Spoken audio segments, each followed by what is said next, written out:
Ross recalls surreal experience of watching Eala win at US Open. Watching Eala win at a Grand Slam, the biggest sporting event I've been through in my life, says SMB guard. Chris Ross had the time of his life last August when he had a chance to watch Alex Eala at the US Open while San Miguel was in its off-season before the PBA 50th season. Ross was even fortunate enough to watch the epic comeback of Eala in the first round of the Grand Slam when she defeated world number 14 Clara Tauson of Denmark 6-3, 2-6, 7-6, 13-11, after being down 5-1 in the third and final set at Arthur Ashe Stadium in Flushing Meadows, New York. That turned out to Eala's first, and so far only, win in a Grand Slam tournament. Read Alex Eala quick to allay injury concerns after medical timeout. That was the biggest sporting event I've been through in my life, said Ross when asked about his experience of watching Eala at the US Open. Not only that I was watching her and her make history for our country, but how she came back and did it. Ross said the first-round match of Eala in the 2025 US Open even surpasses some of the biggest sports events that he witnessed in his life, including basketball. It was definitely like the top sporting event that I've been to. And I've watched LeBron James in the finals, said Ross, recalling the time he watched the Miami Heat against the San Antonio Spurs in a game in the NBA Finals. I'm a huge Spurs fan and I watched LeBron, D-Wade, and Chris Bosh play in the NBA Finals versus the Spurs. That first-round match at the US Open was by far on top, said Ross. Ross said he makes it a point to follow major tennis events including the US Open, and watching it in person was on his bucket list. I love watching the main tournaments. I watch Wimbledon. I watch the Aussie Open. I watch Roland Garros. I watch the US Open. I always stay up late and watch. And one of my bucket list things is to watch one of those major tournaments live. And since I was on vacation, I was able to go to New York. My girlfriend loves New York. We were able to knock two birds with one stone. I wouldn't change that. I would do it 100 times, Ross said. Ross said he scheduled a trip to New York as part of his vacation after San Miguel won last season's Philippine Cup Finals against TNT but was still unsure whether he will have the chance to watch Eala at the US Open. Then things fell into place. I always wanted to watch the US Open. But since I knew she was going to play, I might as well just watch her. My original plan was to watch the final weekend, whether the quarterfinals, semis, or the finals. But since she was in the tournament and she was going to be in the first round, and we weren't going to be there for the second weekend, I was like, maybe I can watch her. The tricky thing was the schedule didn't come out till 2 days before.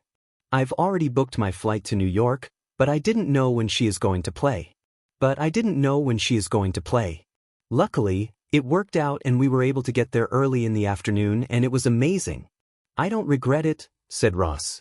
What also made the moment even more special is that Ross was able to spend it with his loved ones including his mother, alongside fellow Filipinos who cheered Eala on as she tried to mount a comeback against the seeded Danish netter.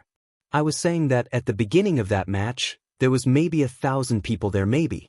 And then, by the end of it, there was 10,000 people and they were all cheering for her. I felt like we were back home in the Philippines. I had goosebumps and I had my girlfriend with me and my baby. Our yaya and my mom were there. They don't even watch tennis and they became tennis fans. Ever since then, they've been watching every tennis match they could, said Ross. As an athlete, Ross, seeking his 12th PBA title in the ongoing PBA 50th season Philippine Cup Finals, said there are a lot to learn from Eala in the match that he witnessed firsthand where she showed strength in the face of adversity. When she was down, honestly, it was one more game, match was done. She was literally, face in her palms, she never gave up. That's what I want to put in my team, said the veteran Phil A.M. guard. It was similar to Game 7 versus Ginebra in last season's PBA Philippine Cup semifinals. When we were down double digits, going to the fourth, we didn't give up. That's one thing that I want to bring. Get more of the latest sports news and updates on spin.ph. Notice on unauthorized and unlawful use, publication, and/or dissemination of spin.ph content. Please be notified that any unauthorized and unlawful use, publication and/or dissemination of spin.ph's content and/or materials is a direct violation of its legal and exclusive rights to the same, and shall be subject to appropriate legal action/s. Ross recalls the surreal night Eala won the US Open. Ross still remembers the way the stadium lights hummed, as if the air itself was vibrating with anticipation. Arthur Ashe Stadium had always been big on television, but in person it felt unreal, too wide, too loud, too alive. He had watched tennis his whole life, but that night, watching Eala step onto the court, the sport felt suddenly unfamiliar, as if it had slipped into a dream he hadn't been warned about. He kept thinking, this isn't supposed to be happening like this. Eala walked with the same quiet confidence Ross had seen 100 times before, on practice courts, during long training days when the sun refused to move and the balls piled up like punctuation marks at the end of exhausted sentences. But this was the US Open. This was history waiting to happen. And Ross, sitting there with his heart thudding in his ears, felt strangely weightless, as though he were both present and watching from far away. The first few games passed in a blur.